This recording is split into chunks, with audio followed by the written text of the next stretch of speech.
강남의 텅 빈 상가들.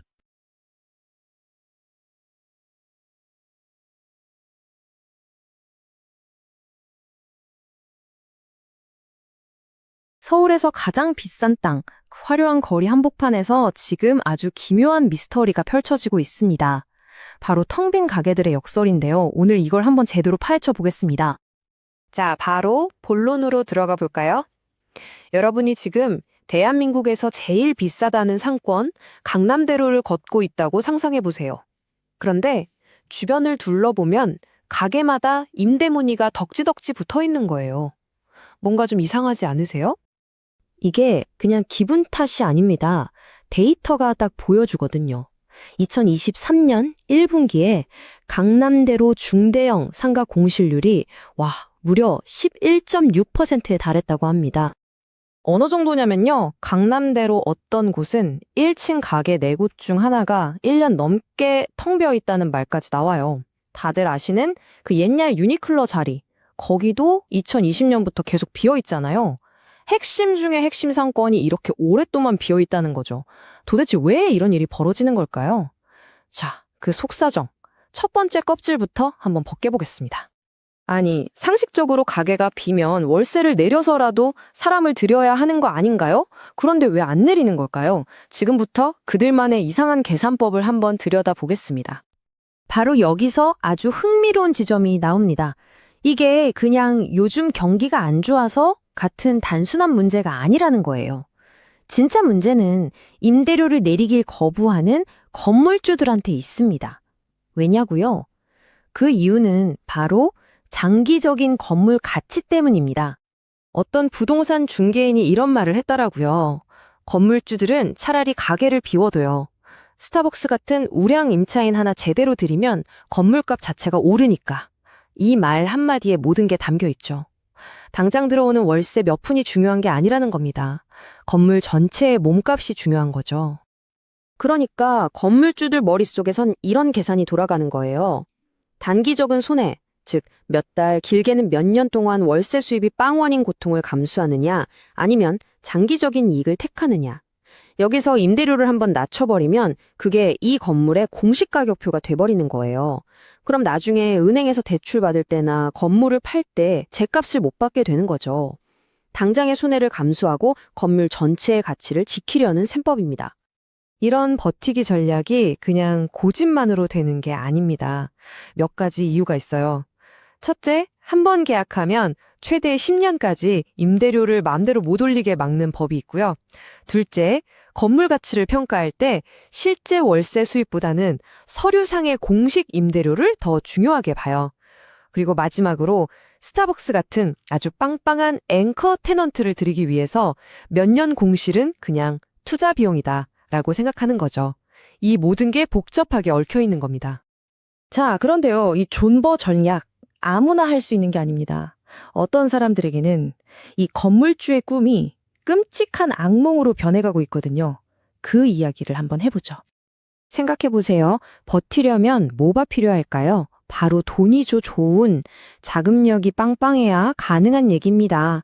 가게가 비어있다고 해서 돈이 안 나가는 게 아니거든요. 특히 무리하게 대출받아서 건물 산 사람들한테는 하루하루가 정말 피가 마르는 악몽일 겁니다. 네, 바로 그 유명한 영끌입니다. 영혼까지 끌어모아서 투자한다. 몇 년 전 저금리 때 정말 많은 분들이 평생 모은 돈에다가 빌릴 수 있는 모든 대출을 다 끌어모아서 건물주의 꿈에 올인했었죠. 그리고 지금 보시는 이 차트가 그 결과가 얼마나 참혹한지를 보여줍니다. 빚이 너무 많아서 개인 파산을 신청한 사람들, 그중에서 50대 이상이 차지하는 비중이 무려 78%에 육박해요. 이분들 중 상당수가 바로 그 영끌로 건물주가 되었다가 어려움에 빠진 분들인 거죠. 왜 이렇게까지 되냐면요. 표를 한번 보세요. 임대가 나갈 때는 매달 3,500만 원씩 들어오는 정말 꿈같은 투자처죠. 하지만 임대가 딱 끊기는 순간 월세 수입은 0이 되는데 대출이자 3천만 원, 세금이랑 관리비 500만 원은 그대로 내야 합니다. 매달 3,500만 원씩 내 돈이 그냥 녹아내리는 거예요. 이게 바로 현금 흐름의 덫입니다. 그런데 이 위기가 모든 건물에 공평하게 찾아오는 건 아닙니다. 오히려 이 위기 속에서 시장은 극명하게 갈리고 있어요. 확실한 승자와 패자로 말이죠. 이걸 시장에선 플라이트 퀄리티, 우리말로는 안전자산 선호 현상이라고 불러요. 뭐냐면 시장이 불안해지면 사람들이 어중간한 건 다 버리고 진짜 좋은 거, 제일 안전한 거 하나에만 몰리는 현상을 말합니다. 아주 교과서적인 움직임이죠. 이 현상 때문에 지금 시장이 완전히 쪼개지고 있습니다. 보세요. 좀 오래되고 애매한 중소형 빌딩들은 공실률이 4.4%까지 치솟는데 진짜 좋은 입지에 삐까뻔쩍한 새 건물들은 공실률이 1.4%밖에 안 돼요. 거의 빈 곳이 없다는 얘기죠. 돈 많은 큰 회사들은 이왕이면 최고로 가자 하고 좀 작은 회사들은 아예 싼 외곽으로 나가자 하면서 중간에 낀 어중간한 건물들만 죽어나는 겁니다. 이렇게 시장이 극심한 스트레스를 받으면요, 누군가에겐 정말 재앙이지만 또 다른 누군가에겐 글쎄요, 10년에 한 번 올까 말까 한 엄청난 기회가 되기도 합니다. 진짜 드라마 같은 사례 하나 보여드릴게요. 지금 이 모든 상황을 딱 한 장의 사진처럼 보여주는 이야기가 있습니다. 강남에서도 가장 핫하다는 신사동의 한 새 건물 이야기인데요. 한 사람의 눈물이 어떻게 다른 사람의 기회가 되는지 정말 적나라하게 보여줍니다. 자, 시간은 2022년으로 거슬러 올라갑니다. 어떤 사업가가 이 땅을 104억 원에 사들입니다. 그리고 여기에 멋진 건물을 짓고 대출이자니 뭐니 다 합치니까 총 들어간 돈이 대략 140억 원 정도로 추정됩니다. 그런데 임차인을 끝내 구하지 못했어요. 결국 버티다 이 건물이 공매 시장에 나오게 됩니다. 그리고 2024년 마침내 팔린 가격은 얼마였을까요? 놀라지 마세요. 92억 원이었습니다. 계산이 되시나요? 판 사람은 거의 50억 원에 가까운 돈을 날린 겁니다. 와, 정말 끔찍하죠? 하지만 이걸 산 사람 입장에선 어떨까요? 강남 한복판에 새 건물을 짓는 데 들어간 돈보다도 훨씬 싸게 산 거예요. 이건 로또 맞은 거죠. 그리고 이게 그냥 특별한 케이스 하나가 아니라는 게 중요합니다. 지금 현금을 두둑이 쌓아놓은 스마트머니들이 이 기회를 놓치지 않고 시장으로 들어오고 있어요.